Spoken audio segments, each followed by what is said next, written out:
सुकण्यांचो आवाज, गाडयांचो आवाज, पदेराचो आवाज अशे वेगवेगळे आवाज आमकां सकाळचे आमच्या घरा भोवतणी आयकुपाक येता। तर आयज आमी एक नवीन कविता शिकतली आणि कवितेचे नाव जावन आसा पदीर। पदिराच्या सायकलीचेर पाटलो बांदलेलो आसता। तातूंत उणे, पोळयो, कांकणां, पाव हे सगळे घालून पदीर शहरांनी, गावागावांनी, घराघरांनी घेवन विकपाक वता। तर आता आमी कवितेक सुरवात करूया। पदीर।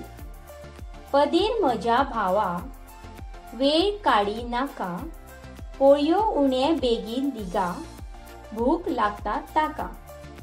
तर ह्या कवितेक भुरगीं म्हणटा, पदीर म्हज्या भावा, वेळ काडिनासतना बेगींतल्या बेगीन यो आणि जेंका भूक लागल्या तांकां पोळयो आनी उणे दी। ज्या लोकांक पोळयो आनी उणे जाय आसता ते ताची वाट दारा फुडल्यान रावन पळयता।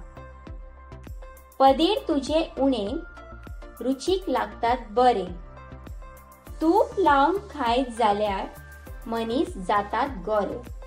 तर भुरगीं म्हणटा, पदीर तुजे उणे लागतात खूप रुचीक। रुचीक म्हळ्यार सुरबूस। तशेंच भुरगीं म्हणटा, जर उण्याक तूप लावन खायत जाल्यार मनीस गोरो जाता। दी दी उणो दी, दी दी पोळी दी, दी दी उणो दी, दी दी पोळी दी।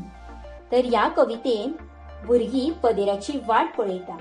कांय भुरगीं पदेराक म्हणटा की तांकां उणे दी, कांय भुरगीं म्हणटा की तांकां पोळयो दी।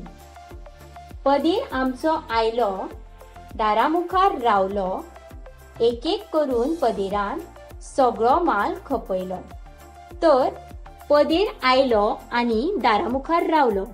दारा मुखार म्हळ्यार घराच्या दारा फुडल्यान रावलो आनी पदिरान एक एक करून सगळो माल खपयलो।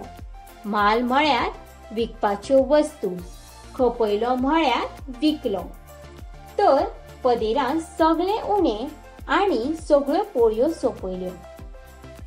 घे घे उणो घे, घे घे पोळी घे, घे घे उणो घे, घे घे पोळी घे।